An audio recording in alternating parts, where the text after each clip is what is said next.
Assalamualaikum warahmatullahi wabarakatuh. Nama saya Resal Kausar Victorio. Saya dari kelompok 1. Di sini saya akan menjelaskan mengenai materi teori dasar kepemimpinan. Menurut Dr. Kartini Kartono di dalam bukunya yaitu Pemimpin dan Kepemimpinan, apakah pemimpinan abnormal itu? Beliau menjelaskan mengenai definisi pemimpin. Menurut beliau, pemimpin adalah seorang pribadi yang memiliki kelebihan dan kecakapan dalam suatu bidang sehingga dapat mempengaruhi orang-orang lain dalam menjalankan satu aktivitas demi satu tujuan tertentu.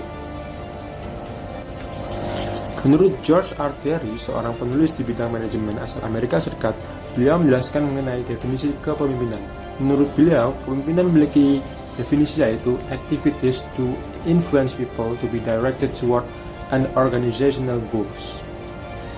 Nah, Kementerian Keuangan di dalam websitenya juga menerangkan mengenai teori kepemimpinan dengan mengutip salah satu sumber yaitu Kartono tahun 1998. Kartono menjelaskan mengenai 3 teori munculnya pemimpin. Yang pertama, teori genetis yang menyatakan bahwa pemimpin itu tidak dibuat, akan tetapi lahir secara alami dengan bakat-bakat luar biasa. Kemudian memang dia dilahirkan untuk menjadi seorang pemimpin, dengan kata lain dia ditakdirkan menjadi seorang pemimpin.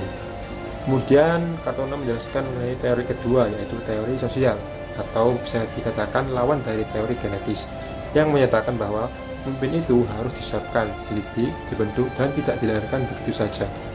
Kemudian ada teori ekologis atau sintetis. Teori ekologis muncul sebagai reaksi dari kedua teori tersebut. Teori ini menyatakan bahwa seorang itu akan menjadi pemimpin yang sukses apabila dia telah memiliki bakat-bakat kepemimpinan dari sejak ia lahir. Kemudian ia kembangkan melalui pengalaman dalam usaha pendidikan, juga sesuai dengan tuntutan lingkungan atau ekologisnya. Nah, itu dia materi mengenai teori munculnya kepemimpinan. Selanjutnya, teman saya akan menjelaskan mengenai pasca dasa kepemimpinan Gajah Mada sebagai bentuk kearifan lokal. Oke guys, perkenalkan nama saya Taurik Nugroho. Di sini saya akan menjelaskan mengenai teori kepemimpinan pasca dasa Gajah Mada. Siapa yang tak kenal beliau? Beliau adalah Gajah Mada, di mana beliau menjadi mahapati dari kerajaan besar di Pulau Jawa, yaitu Kerajaan Majapahit. Dalam sejarah Indonesia, beliau menjadi inspirasi dari para tokoh pendiri bangsa Indonesia untuk bisa menyatukan kembali Nusantara dalam satu kesatuan, yang dimana tertuang dalam Sumpah Pemuda yang terinspirasi dari Sumpah Palapa yang pernah diucapkan oleh Gajah Mada. Dalam buku Gajah Mada yang ditulis oleh Enung Nurhayati, di mana dalam buku tersebut menjelaskan sebagai pemimpin itu harus memiliki pengetahuan dan juga kemampuan untuk memimpin, kapabilitas serta dapat diterima oleh yang dipimpin ataupun atasannya.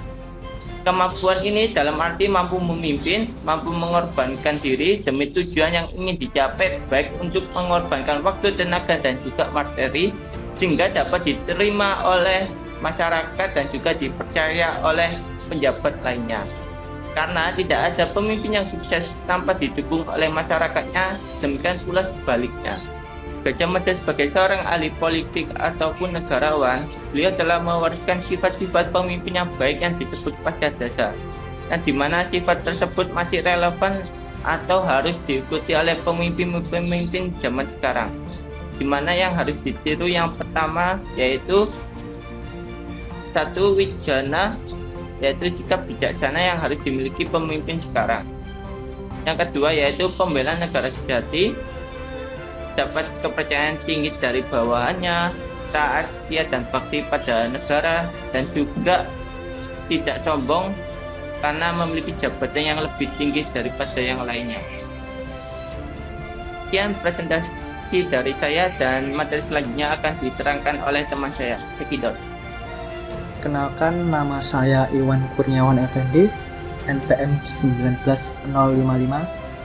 Indonesia memiliki banyak pemimpin yang baik. Salah satunya adalah Ki Hajar Dewantara. Beliau adalah sosok pelopor pendidikan di Indonesia yang mendirikan sekolah taman siswa pada tahun 1922. Mungkin ada yang belum mengerti trilogi kepemimpinan ala Ki Hajar Dewantara karena tertulis dalam bahasa Jawa. namun enggak perlu khawatir karena akan kita bahas satu-satu. Yang pertama yaitu ing ngarsa sung tulodo. Dalam bahasa Jawa, ing artinya di, ngarsa artinya depan, sung jadi, tuladan contoh atau panutan. Artinya sebagai pemimpin kita harus menjadi contoh atau panutan. Nah, ini penting terutama untuk anggota-anggota kita yang kurang berpengalaman. Selanjutnya yaitu ing madya mangun karsa. Sama seperti istilah sebelumnya, ing artinya di, sementara istilah lainnya yakni madya artinya tengah, mangun artinya membangun, dan karsa bisa diartikan semangat ataupun niat. Rangkaian semboyan ing madya mangun karsa berarti di tengah membangun atau memberikan niat serta semangat. Di tengah-tengah mereka Anda juga bisa menjadi motivator. Nah, salah satu pemimpin yang hebat dalam hal ini adalah Presiden Soekarno. Yang terakhir adalah Tutwuri Handayani. Tutwuri berarti di belakang atau mengikuti dari belakang. Handayani berarti memberikan semangat, berarti di belakang memberikan semangat ataupun dorongan. Ini seperti quotes, jadi biarkan mereka bertugas dan tugas Anda dalam mengamati mereka. Sekian dari kami, kurang lebihnya mohon maaf. Wassalamualaikum warahmatullahi wabarakatuh. Terima kasih.